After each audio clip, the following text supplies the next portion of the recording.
tiempo de escuchar nuestro mensaje de vida. Heridas, es el agua en el desierto. Somos Vida Abundante Chile. El invierno.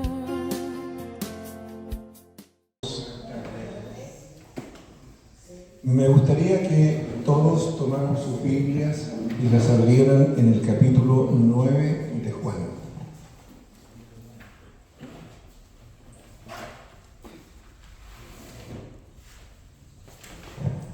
Durante el tiempo que estuve ausente, que no fue un tiempo muy fácil para mí, estuve meditando y pensando, orando y preguntando algunas cosas al Señor. Y dentro de algunas cosas que vinieron a mi vida, está esta palabra. Y quiero que reflexionemos un poco sobre ella, porque debiera de ser esta a lo mejor una palabra base con la que partamos este año trabajando en nuestras vidas como individualmente y también como congregación. No soy muy asiduo a revisar lo que pasa en internet con las cantidades enormes de exposiciones entre paréntesis bíblicas que hay en las redes sociales. Pero una noche, no sé, empecé a revisar algunas cosas y me encontré con una cantidad de barbaridades que es impresionante, la cantidad de barbaridades que enseñan en las redes sociales. Y ojo, leyendo la Biblia y usando la Biblia, pero uno dice no entendiendo nada de lo que la Escritura dice. Simplemente sacando conclusiones y apartándose muchas veces de lo que dice el texto y su contexto y sacando sus propias conclusiones. Y meditando sobre lo que ha pasado este último tiempo, todo lo que nosotros hemos vivido como congregación y lo que hemos vivido como sociedad, toda la violencia que hemos vivido y toda la pandemia que hemos vivido. Recordé en un minuto que con un grupo que nos juntábamos a orar todas las mañanas cuando estábamos en José Domingo Caña, un tiempo empezamos a orar y a decirle al Señor, limpia tu iglesia. Señor, límpianos. Y dentro de esa limpieza, Señor, saca a hombres y mujeres engañosos que hay dentro de la iglesia, falsos profetas, falsos maestros, falsos apóstoles, y hombres y mujeres que asisten a congregaciones, pero que en realidad lo hacen desde un punto de vista religioso, pero sin un compromiso contigo. Y nunca me había puesto a pensar que esas oraciones fueron respondidas. Y cuando empezamos a orar para que el Señor limpiara a su iglesia, de repente el Señor me dijo, bueno, ustedes oraron, ustedes pidieron, yo empecé, pero empecé por tu propia casa. Y uno se flauta. Señor, yo no había pensado en eso. Y durante la pandemia me tocó compartir con pastores de Centroamérica y las cosas que de ellos oía respecto a la gente y sobre todo el compromiso de la gente con Cristo en realidad me llenó de espanto. Me recuerdo muy claro de un hombre, y se lo contaba hace poco a Hernán y a algunos otros, que había un pastor que tenía, no sé si 4 o 5 colaboradores de una iglesia como de 100 personas. Y cuando partió la pandemia, a la semana siguiente, él estaba solo, no había ni un solo colaborador con él. Todos se fueron para casa, todos abandonaron la obra, todos se fueron cada uno a refugiar en su propia casa y se olvidaron de todo. Y de las 100 personas que él tenía, en verdad no contaba más después de 15 o 20 personas.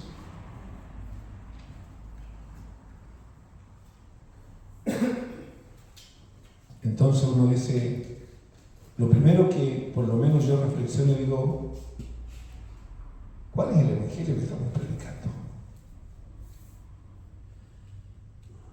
¿Cuál es el evangelio que la iglesia está predicando? Y dentro de las cosas que me recordé, nosotros hicimos un curso acerca del evangelio, donde explicamos todos los puntos básicos y esenciales que debemos tener claros nosotros para luego predicárselos a otros.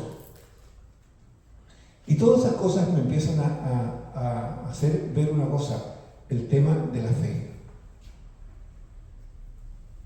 Yo digo, siempre he dicho, y cuando escucho a veces a las personas, la impresión que tengo cuando escucho a las personas hablar de fe es que pareciera que la fe se recibe como, no sé si es como una lluvia de un incienso o de algo mágico, que oro y pido a Dios que me llene de fe y parece que algo mágico va a caer desde el cielo y me va a llenar y de repente por esa cosa mágica voy a decir, oh, estoy lleno de fe. Y cuando voy a la Escritura me doy cuenta que la fe no es así. Y yo sé que aquí la mayoría conoce la Escritura, conoce los personajes bíblicos y conoce desde el Padre de la fe en adelante. Por lo tanto, nos podemos dar cuenta por la palabra que la fe no es una cosa mágica. No es algo que yo pido y que el Señor la derrama así mágicamente. Sino que la fe es algo vivo, es algo práctico. Y la fe es algo que cada uno de nosotros podemos ir creciendo. Nosotros partimos con una fe básica, si me permiten explicarlo de esta manera, que es la fe que Dios pone en cada uno de nosotros, ojo, como don, porque tampoco la fe es mía, tampoco es suya, la fe no es de nadie en particular. Nosotros, para poder reconocer a Cristo como el Señor y Salvador de nuestras vidas, Dios tuvo que poner fe en nosotros. Él sembró la fe en nosotros, pero esa fe que Dios el Padre sembró, luego nos toca a nosotros hacerla crecer. Y fíjense que cuando tomé este pasaje, este libro, el grupo en casa con el que yo trabajo los días viernes, para algunas cosas para ustedes no van a ser nuevas, van a ser siempre el repaso, se supone, ¿ya? Vimos estos pasajes. Y fíjense que es curioso lo que pasa en este pasaje. Y voy a tomar el versículo 59 del capítulo 8, para que nos ubiquemos dónde, en qué lugar está ocurriendo. Esto está ocurriendo en Israel, específicamente en Jerusalén, fuera del templo. Por lo tanto, para que nos ubiquemos, por favor, vamos a leer del versículo del capítulo 8 y el versículo 59 para que nos demos cuenta qué dice. Tomaron entonces piedras para arrojárselas, pero Jesús se escondió y salió del templo y atravesando por el medio de ellos se fue. Personaje principal aquí, el Señor Jesucristo. ¿Dónde estaba ubicado? En este minuto ya a la afuera del templo. ¿Ya? Y miren lo que ocurre. Y vamos a leer del capítulo 9, del 1 al 12. Y dice, y al pasar Jesús vio a un hombre ciego de nacimiento. Saliendo del templo, ocurre esto. Y le preguntaron sus discípulos, Rabí, ¿quién pecó, este o sus padres, para que haya nacido ciego? Punzante la pregunta, ¿no? Respondió Jesús, no es que pecó este ni su padre, sino para que las obras de Dios se manifiesten en él. Me es necesario hacer las obras del que me envió, entre tanto que el día dura. La noche viene cuando nadie puede trabajar. Entre tanto que estoy en el mundo, luz soy del mundo. Dicho esto, escupió en tierra e hizo lodo con la saliva y untó con el lodo los ojos del ciego y le dijo, ve a lavarte en el estanque de Siloé, que traducido es enviado, eso significa Siloé. Fue entonces y se lavó y regresó viendo. Entonces los vecinos y los que antes le habían visto que era ciego, decían: ¿no es este el que se sentaba y mendigaba? Unos decían: él es, y otros: a él se parece. Y él decía: yo soy. Le dijeron: ¿cómo te fueron abiertos los ojos? Respondió él y dijo: aquel hombre que se llama Jesús hizo lodo, me untó los ojos y me dijo: ve al Siloé y lávate. Y fui y me lavé y recibí la vista. Entonces le dijeron: ¿dónde está él? Él dijo: no sé. ¿Qué tiene esto de particular? Fíjense, Jesús va saliendo del templo, va con sus discípulos y se cruza con el ciego de nacimiento, y viene la gran pregunta de los discípulos hacia Jesús: Señor, ¿quién pecó, este o sus padres, para que haya nacido ciego? ¿Por qué los judíos tienen ese concepto? Fíjense, ven al ciego y ellos atribuyen el hecho de la enfermedad o la ceguera de este hombre a un hecho de pecado. ¿Por qué los judíos tienen ese concepto? Yo digo, o sea, es un juicio fuerte, es un juicio duro. O sea, este está así por pecador. ¿O no? Maldiciones que ¿Ya? Entonces, si tienen sus Biblias y me ayudan, alguien que busque, por favor, Éxodo 25. Y vamos a participar de la lectura. Por favor, uno que busque Éxodo 25, otro que busque Éxodo 34, 5 al 7, otro que busque Deuteronomio 5, 15 al 21. Por favor, si están todos listos, Éxodo 25, ¿qué dice? No te inclinarás a ellas, ni las honrarás, porque yo soy Jehová, tu Dios, fuerte, celoso, que visita una maldad de los padres sobre los hijos, hasta la tercera y cuarta generación de la que me aborrece. Fíjense lo que nos está diciendo Éxodo, la conciencia de pecado, del alcance que tenía el pecado en las personas. O sea, el pecado es una maldición. Ojo con eso. El pecado es una maldición. O sea, pecar, ¿qué es pecar? Y vamos a tener que volver al principio básico. ¿Qué es pecado? Desobedecer lo que el Señor nos ha mandado. Pecado es eso, desobediencia y rebelión.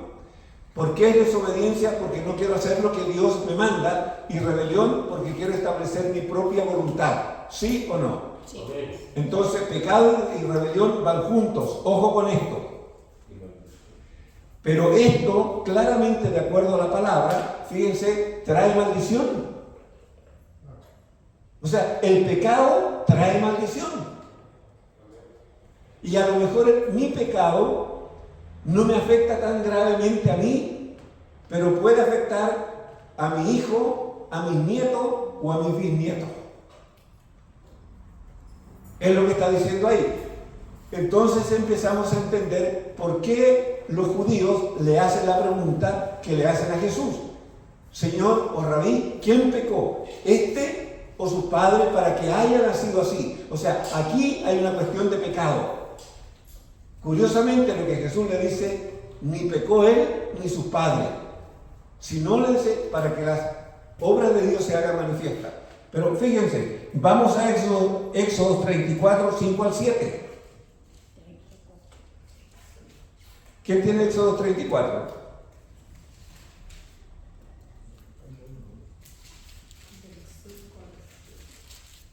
Léalo por favor que lo tenga.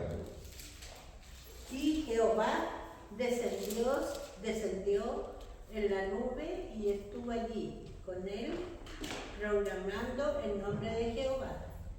Y pasando Jehová por delante de él, proclamó: Jehová, Jehová, fuerte, misericordioso y piadoso, tardo para la ira y grande en misericordia y verdad. ¿Digo? Hasta el 7.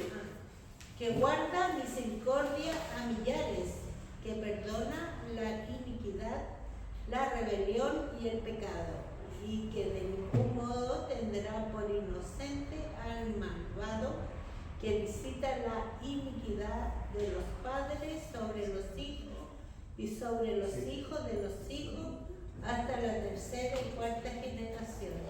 Ojo, fíjense que dice que visita a Dios la maldad de los padres hasta la tercera y cuarta generación. Y aquí, ojo, agregó un elemento más, porque habla de pecado y también de iniquidad. ¿Ustedes saben lo que es iniquidad? ¿Qué significa iniquidad? Maldad. Un pecado. Es maldad, pero normalmente es extrema maldad. Sí, retorcido. Y saben, exacto, una maldad retorcida. ¿Saben cuál es una de las maldades retorcidas que más Dios aborrece? No, la maldad retorcida que más Dios aborrece. La desobediencia, pues. La idolatría. La idolatría. Ojo con eso. Primer mandamiento. Hombre o mujer o familia que se entrega a la idolatría, eso es para Dios extrema maldad, extrema iniquidad. Y a la larga eso tiene consecuencias. Nunca me olvido cuando el Señor un día me pide orar por una persona y me dice: ora tú por él.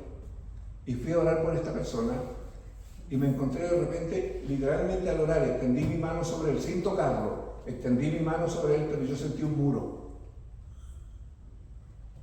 Y dije: Señor, ¿qué pasó? ¿Qué pasa? Y de repente me muestra un altar con una imagen.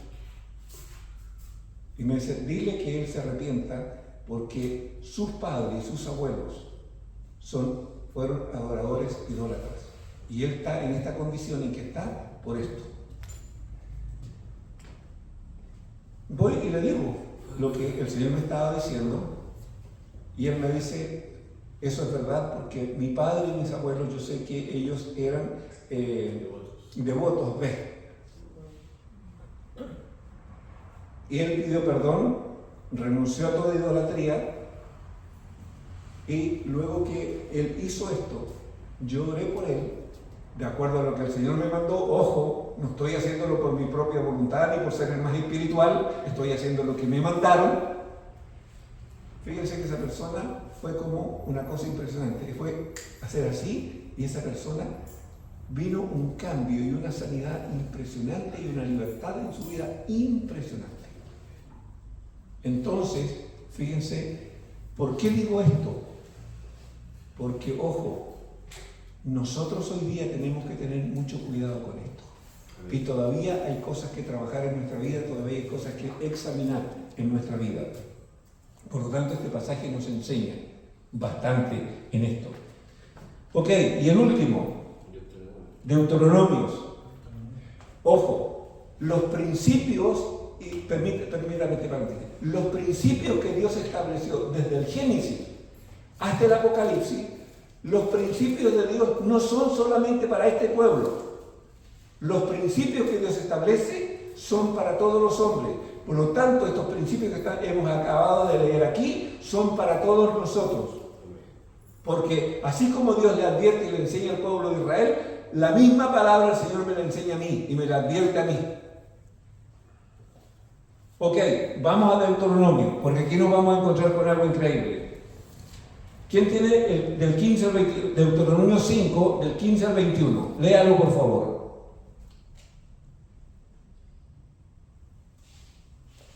Por favor, ¿quién más lo tiene? Yo. Dice, acuérdate que fuiste siervo en tierra de Egipto y que Jehová... No, está bien, no, espérame un segundo. Fíjense lo primero que cómo parte este pasaje. Acuérdate que fuiste siervo. ¿Saben de qué otra manera se puede traducir esa palabra? Esclavo. Esclavo. Por lo tanto, el Señor me está diciendo, acuérdate tú que también tú fuiste esclavo en tierra de Egipto. ¿Fuimos todos esclavos del pecado? Amén. Eso era, por favor, sigue. Acuérdate que fuiste siervo en tierra de Egipto y que Jehová tu Dios te sacó de allá con mano fuerte y brazo extendido. Por lo cual Jehová tu Dios te ha mandado que guardes el día de reposo. Honra a tu padre y a tu madre como Jehová tu Dios te ha mandado, para que sean prolongados tus días y para que te vaya bien sobre la tierra que Jehová tu Dios te da. No matarás, no cometerás adulterio, no hurtarás, no dirás falso testimonio contra tu prójimo, no codiciarás la mujer de tu prójimo, ni desearás la casa de tu prójimo, ni su tierra, ni su siervo, ni su sierva, ni su buey, ni su asno, ni cosa alguna de tu prójimo. Estas palabras... Perdón, espérame un segundo. Fíjense cuando se enseñan los 10 mandamientos, este mandamiento, especialmente este que se acaba de leer, fíjense que se lee una pura parte. El Señor dice, no codiciarás la mujer de tu prójimo. ¿Y qué más dice? Fíjense, ¿lo puedes repetir, por favor? No codiciarás la mujer de tu prójimo, ni desearás la casa de La casa de él, ¿qué más? ni su tierra, Ni su tierra, ni su siervo, ni su siervo, ni su sierva, ni su sierva, ni su buey, ni su buey, ni su asno, ni su asno, ni cosa alguna de tu prójimo. ni cosa alguna. ¿De qué me está hablando? De la codicia, de todo lo que mi prójimo tiene, no solo de su mujer, sino de todo lo que él tiene. Ojo. Y la envidia. ¿Perdón? Envidia también. Absolutamente, absolutamente. ¿Queda un texto? ¿Qué era hasta el 22? Hasta el 21, perdón. No, ahí termino, correcto. Pero fíjense, ¿a qué voy? Nótense, estos principios hoy día, ¿están vigentes o no? Sí. ¿Estos principios están vigentes para usted y para mí? Absolutamente sí. Entonces, ojo, estamos comenzando un año y esta palabra es muy buena que ustedes la vuelvan a repasar y la vuelvan a meditar y lleven sus vidas delante del Señor. Con el grupo que estoy trabajando el día jueves, por acá veo a uno. Hemos estado hablando, estuvimos hablando el año pasado y aprendiendo acerca de un pasaje que es muy bueno en la Escritura, que cuando se entiende trae una tremenda libertad. Cuando el Señor dice, hijo mío, dame tu corazón. ¿Qué significa ese pasaje? ¿Cómo lo aplico? ¿Cómo lo vivo? Y créanme que cuando lo empezamos a practicar y a vivir en el grupo del día jueves, trajo tremendos cambios. Y creo que esta palabra está muy ligada a eso, al hijo mío, dame tu corazón. Soy padre, examina mi corazón. Recuérdense que aprendimos acerca de la paternidad de Dios y que hoy día se volvió a mencionar. Dios es nuestro papá, no es simplemente Dios, es nuestro papá. Y nuestro papá estableció principios, y principios que son como un vallado que Él establece alrededor nuestro. ¿Para qué? Para que nos guarden del devorador.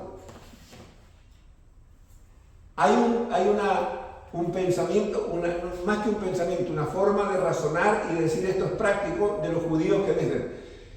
Cuando el Señor le entregó a Moisés no las tablas de la ley, sino que le entregó Torá, o sea, todo el consejo del padre para sus hijos, todo ese consejo es como una gran barrera, una gran cerca alrededor de todo el pueblo, que los protegía del mal. Pero cuando alguien desobedecía, era como saltar la cerca y ponerse al lado afuera del campamento, y eso era exponerte a que tu enemigo te devorara. Entonces, hoy día, la palabra es el gran cerco que el Señor pone alrededor nuestro para que nuestro enemigo no nos devore. Entre más yo aprendo a obedecer, mayor fuerza y altura tiene esta cerca. Entonces, fíjense, dicho esto, vamos a la respuesta que Jesús le da, habiendo conocido este principio, y ahora entendemos por qué los judíos pensaban así. ¿Por qué los discípulos le dijeron, Señor, entonces, ¿quién pecó? ¿Este o sus padres para que haya nacido de él? Así es por causa de estos principios. ¿Qué principios este hombre violó o sus padres para que él esté en esta condición? O sea, ahora podemos entender la razón por qué de la pregunta.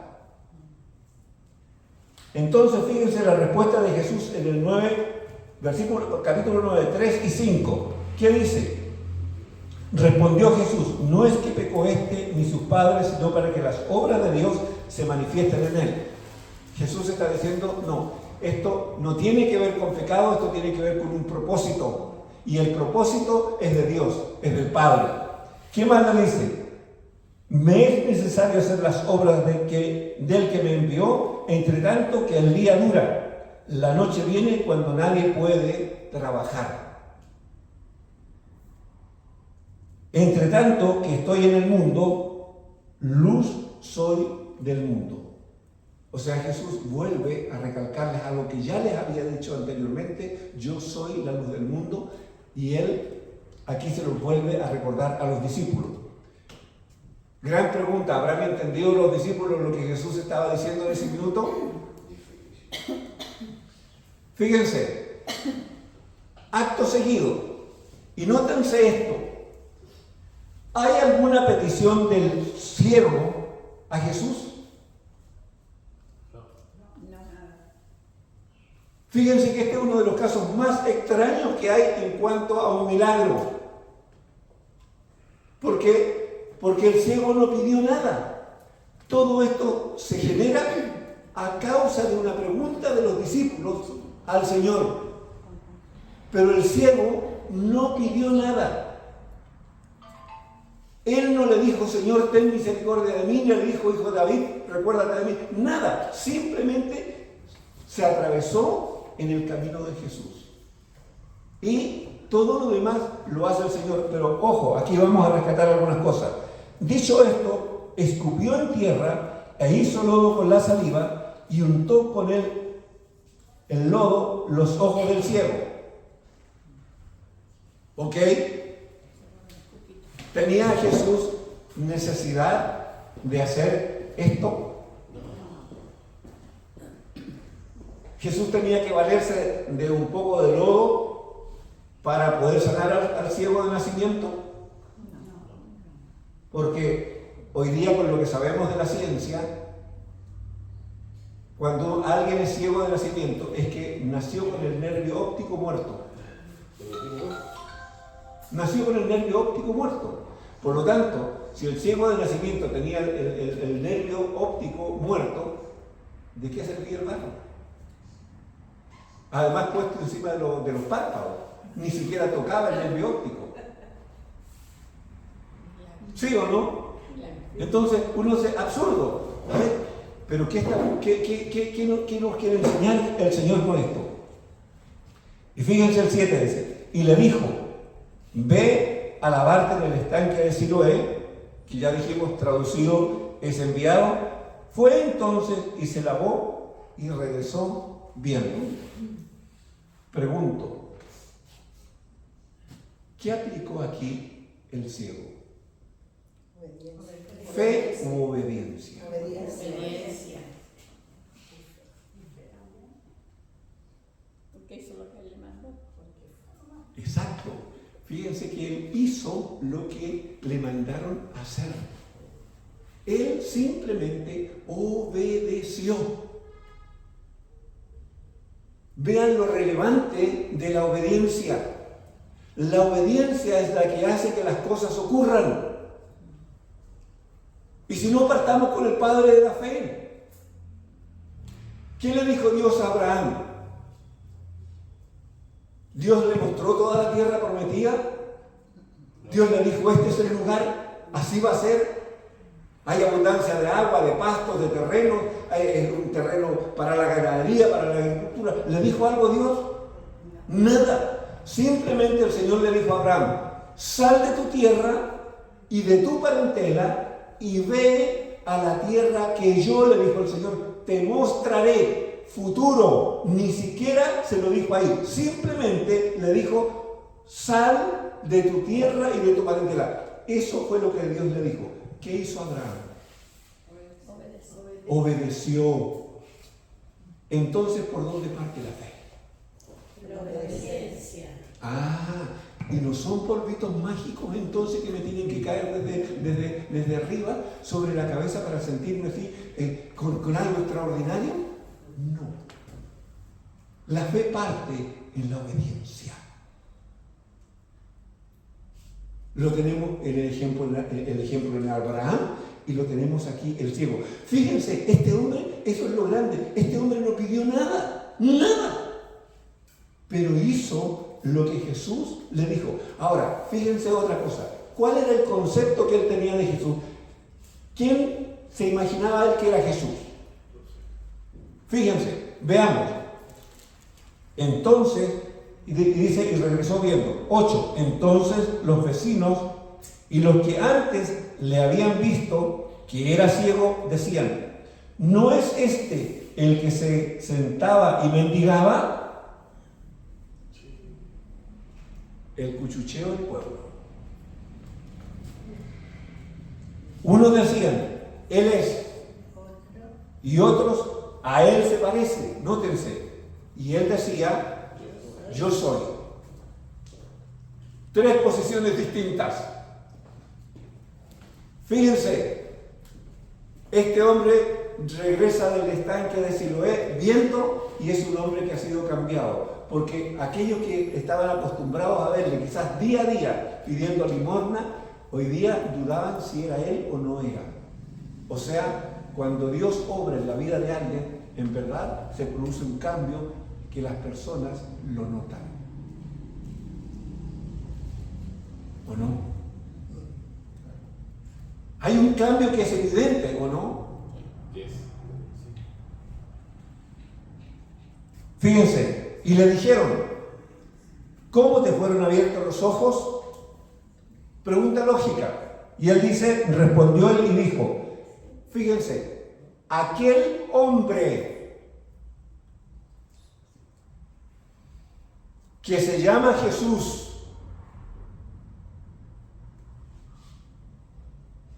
este era el concepto del ciego de Jesús. Jesús era un hombre. Para él simplemente era un hombre que se llamaba Jesús. ¿Y qué dice? Hizo lodo, me untó los ojos y me dijo, ve al Siloé y lávate. Y fui obediencia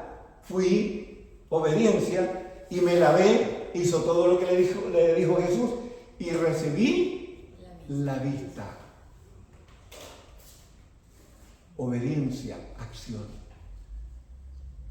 La fe nace a partir de la obediencia y crece y se fortalece a través de la obediencia. No hay una fe mágica. Entonces le dijeron, ¿dónde está él? Él dijo, no lo sé. Ahora, yo sé, a los que nos encontramos la semana pasada y se publicó también en el WhatsApp de la iglesia, que se leyeran el capítulo, ¿no es cierto? Para este domingo. Bueno, fíjense que a partir de este hecho, ustedes ven toda la conmoción que se produjo en el mundo religioso de la época.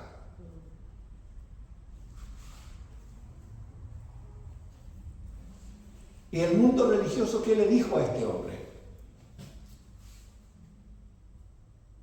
Que era un pecador, que Jesús era un pecador. Respuesta del ciego a eso, El ciego dijo que sea pecador, yo no lo sé, pero sí sé que Él me abrió los ojos. Y agregó algo más.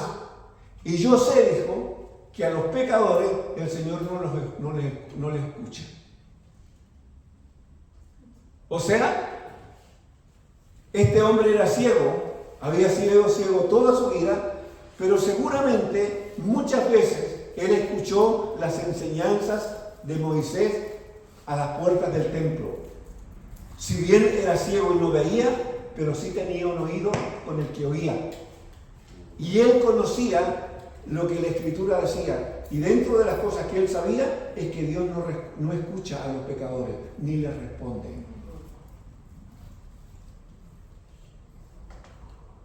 Por lo tanto, cuando le dijeron que Jesús era un pecador, él dijo, yo no lo sé, pero Él a mí me abrió los ojos. Y lo que yo además sé es que el Señor no escucha a los pecadores. Ojo, esto hay que darle un ticket. Señor, ¿cómo está mi vida delante de ti? Porque nosotros oramos todos los días. Nosotros pedimos cosas todos los días. Así como alabamos y damos gracias al Señor, también oramos y pedimos e intercedemos por otras personas, por necesidades de otros, y también exponemos las nuestras. Y este es un buen ticket que hay que hacer. Señor, ¿estoy a cuenta delante de ti? ¿O hay cosas que tengo que poner en cuenta delante de ti? ¿Para qué? Para no estar en condición de pecador y mi oración sea oída por ti. Ojo. Entonces, estamos aprendiendo que la fe va junta con la obediencia. Y que oír y hacer es algo que hace que las cosas sucedan. El ciego escuchó el mandato de Jesús sin saber ni siquiera quién era Jesús, pero él lo obedeció, fue e hizo lo que le dijeron, y con eso él recobró la vista. Entonces, amados, ¿qué es lo que quiero dejar en el corazón de todos ustedes y en mi propio corazón? Creo que el gran reto que tenemos este año como iglesia es comenzar a practicar la obediencia. Porque si entendemos que la obediencia es la que nos va a hacer crecer en la fe, y si vemos claramente y tenemos claro lo que está ocurriendo en el mundo de hoy, lo que estamos viviendo en el día a día, cómo está nuestra sociedad, cómo está el mundo patas arriba, donde hoy día el escuchar guerras y rumores de guerra, terremotos, pestes, hambres, pasa a ser prácticamente normal. Y el Señor nos dijo que cuando estas cosas estuvieran sucediendo, estaba a punto de venir el Señor. Entonces, hoy, iglesia, quiero dejar esta palabra para que ustedes la vuelvan a leer y la vuelvan a meditar y examinen su fe y que nos animemos todos a la fe. Y creo que otra cosa que vamos a retomar, y esto lo vamos a conversar seguramente mañana, vamos a tener reunión, ¿no es cierto? La vamos a conversar mañana. Yo creo que una buena práctica va a ser es que lleguemos todos temprano y antes del culto tengamos un tiempo como iglesia de oración. Y vamos a empezar a tomar esa práctica antes de las reuniones, a tener un tiempo de oración, porque creo que eso lo necesitamos para que nuestra fe sea fuerte, pero nos vamos a animar unos a otros, no nos vamos a juzgar, ojo. Esto no es para juzgarnos unos a otros, nos vamos a animar unos a otros. ¿Para qué? Para que podamos ser tan transparentes que cuando alguien está pasando una dificultad en su vida, pueda decir, ¿sabes qué? Tengo este problema y no lo puedo solucionar y he estado aplicando estos principios y esto no me ha dado resultado. Quiero que me ayuden a orar para entender qué está pasando, por qué no estoy venciendo en esta área. Porque la fe, como la vemos aquí, es una obediencia práctica. Y esa obediencia práctica de la palabra, del mandato, nótense, el evangelio para el ciego era: ve al estanque de Siloé y lávate. Ese era el evangelio para el ciego. Esa era la gran orden para el ciego. El ciego hizo exactamente lo que el Señor le dijo y él recobró la vista. Y era ciego de nacimiento. Entonces, te invito en la semana a que reflexiones sobre qué. Si has estado leyendo la Escritura, ve cuál es la palabra que más en este tiempo se te ha estado repitiendo, que el Señor te está hablando. Y pregúntale: Señor, ¿qué es lo que tú me quieres enseñar? ¿O qué tú quieres corregir? O Señor, ¿qué quieres tú que yo entienda? Porque saben, yo no sé si a ustedes les pasa, pero a mí sí me pasa, que muchas veces el Señor me habla y sé que el Señor me está hablando. Pero me pasa, como me encuentro muchas veces leyendo la Escritura, lo mismo que a los discípulos que están aquí. El Señor me habla y yo tengo oído de goma. No escucho. Y cuando escuché, digo: Señor, ¿sabes qué? No entiendo tu lenguaje, no sé lo que me estás diciendo. Por favor, necesito que abras los ojos de mi entendimiento porque quiero entender lo que tú me estás diciendo. Ustedes no crean que nosotros, porque somos pastores, entendemos todo lo que el Señor nos dice al tiro. No es verdad. Y les doy un ejemplo. El apóstol Pedro, para que pudiera ir a la casa de Cornelio, el Señor le mostró una visión. ¿Entendió la visión Pedro? No, no la entendió. ¿Cómo entendió Pedro? Con una simple orden. Cuando llegaron y tocaron la puerta, el Espíritu Santo le dijo a Pedro: aquí hay 3 hombres que te buscan, no dudes de ir con ellos. Ahí recién Pedro comenzó a entender de qué Dios le estaba hablando con la visión del lienzo y los animales. ¿Ah? Yo creo que cuando nosotros somos honestos tenemos que hacer lo mismo. Yo muchas veces he cometido este mismo error. El Señor me dice: ande y lee tal versículo. Yo le digo: Señor, si ya lo leí, dice tal cosa, ande y léelo. Pero Señor, se dice... Tercera vez, lee el versículo. Ya. Sentí el cambio de tono y entendí que no tenía que seguir. Pero, ¿qué hay de nuevo? Me pongo... ¿Qué? Señor, no entiendo nada. Lo mismo que te entendí hasta ahora, no sigo entendiendo nada. Señor, ¿qué hay? Ok, pareciera que el texto queda más metido en mi mente, y a los 2 o 3 días después me dice: lee ese texto y este y uno. Digo después de eso. ¿Por qué? Porque igual que ustedes, me cuesta como hombre entender el lenguaje de mi padre, porque soy hombre. Y soy hombre no de los más inteligentes. Recuérdense que el Señor dijo de nosotros: a lo necio del mundo llamó Dios. ¿Para qué? Para avergonzar a los sabios. Entonces no soy una lumbrera. Soy un necio del cual el Señor tuvo misericordia. Punto. ¿O no? Entonces, amados, los animo a revisar sus vidas y a poner esto en sus corazones. Queremos trabajar este año la obediencia. Si Jesús es el Señor, entonces en realidad que Jesús sea el Señor. ¿Qué significa? Que es el amo, que es el dueño, que es la máxima autoridad, que Él es el que toma las decisiones, que Él es el que dice, y yo obedezco igual que el ciego.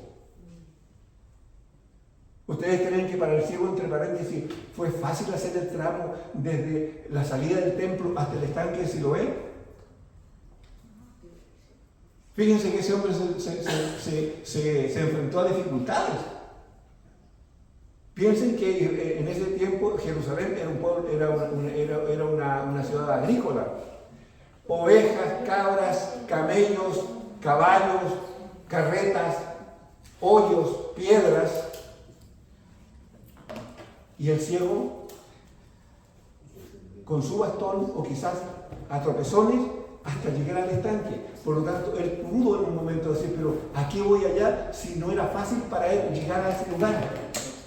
Entonces, ¿cuántas veces las cegueras nuestras tenemos que recorrer un camino, un tramo lleno de dificultades para llegar y sacarnos la ceguera de encima? Pero tenemos que hacer lo que el Señor dice. El ciego tuvo que enfrentar todas esas dificultades, llegar al estanque y lavarse. ¿Y por qué lo hizo? Simplemente porque lo movió una cosa. Él entendía todo lo que iba a ocurrir, nada. Simplemente él estaba obedeciendo. Pero cuando llegó a la meta y se lavó, él recobró la vista, que era lo más importante para él. Pero fíjense, tuvo que ser un camino de dificultades. Entonces entendamos que también nosotros estamos muchas veces recorriendo un camino de dificultades, pero al término de ese camino está la salida. No desmayemos por causa de las dificultades. ¿Amén? Bien, amados, les dejo la reflexión y espero que el Espíritu de Dios de la semana les dé abundante gracia y sabiduría y entendimiento para que esta palabra traiga edificación a sus vidas. Amén.